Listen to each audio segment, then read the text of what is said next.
பிறக்கும் போதே மீன் போன்ற சிதல்களை போன்ற தோல். சாதாரண வெயிலை கூட தாங்க முடியாத வேதனை.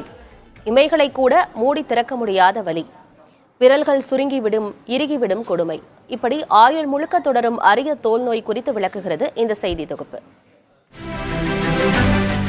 சொரியாசிஸ், எக்ஸிமா போன்ற நோய்கள் பற்றி அறிந்திருப்போம். ஆனால் பிறந்த நொடியிலேயே குழந்தையின் தோலை பாதிக்கும் இக்தியோசிஸ் வல்காரிஸ் பற்றி பலருக்கும் தெரியாது. இக்தியோசிஸ் நோயினால் பாதிக்கப்படுவோரின் எண்ணிக்கை தற்போது அதிகரித்து வருவதாக மருத்துவர்கள் தெரிவிக்கிறார்கள். சாதாரணமாக நமது தோல் 28 முதல் 42 நாட்களுக்கு ஒருமுறை புதுப்பிக்கப்படும். ஆனால் இக்தியோசிஸ்னால் பாதிக்கப்பட்டோரின் உடலின் தோல் இயற்கையாக புதுப்பிக்கப்படாமல் ஒன்றின் மேல் ஒன்று தேங்கி தோல் கடுமையாக வறண்டு மீன் செதில்களைப் போல மாறிவிடும். இதனால் தோல் வெடித்து ரத்தம் கசியும்.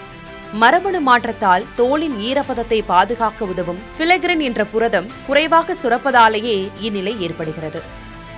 இக்தியோசிஸ் ஒரு தொற்று நோய் அல்ல, யாருக்கும் பரவாது என கூறும் மருத்துவர்கள் இவை வராமல் தடுக்க ஊட்டச்சத்து மிக்க உணவுகளை எடுத்துக்கொள்ளவும் அறிவுறுத்துகின்றனர். இது ஆக்சுவலி ஒட்டுவார் ஒட்டி கிடையாது. முதல்ல நான் இதுதான் பதிவு பண்ணணும்னு நினைக்கிறேன். இந்த குழந்தைய தொட்டாலோ தூக்குனாலோ எனக்கு வந்துருமானா வராது.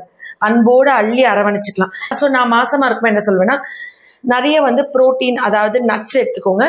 வாழைப்பழம், ரெய்சின்ஸ், உலர்ந்த திராட்சை, இதெல்லாம் ஃபிலாக்ரின் இயற்கையா உற்பத்தியாக என் உடம்புல இயற்கையா அந்த ஃபிலாக்ரின் ப்ரொடக்ஷனுக்கு சப்போர்ட் பண்ணுது. முறையான மருத்துவ சிகிச்சையினால் இக்தியோசிஸ் தோல் நோயை கட்டுப்படுத்தலாம் என்றும், பொருளாதாரத்தில் பின்தங்கியவர்களுக்கு அரசின் உதவிகள் தேவை என்றும் மருத்துவர்கள் வலியுறுத்துகின்றனர்.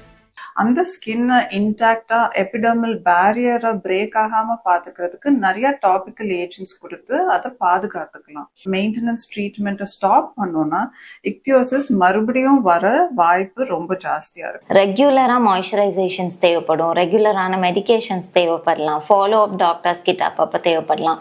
இது மட்டும் இல்லாம சில ஜெனட்டிக் டெஸ்டிங்கும் தேவைப்படும்.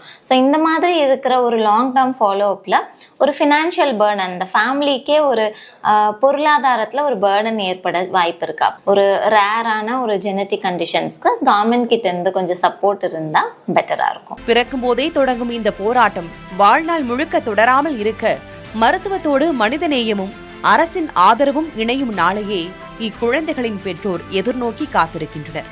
புதிய தலைமுறைக்காக செய்தியாளர்கள் நாசர் வீரகுமாருடன் கோகிலா.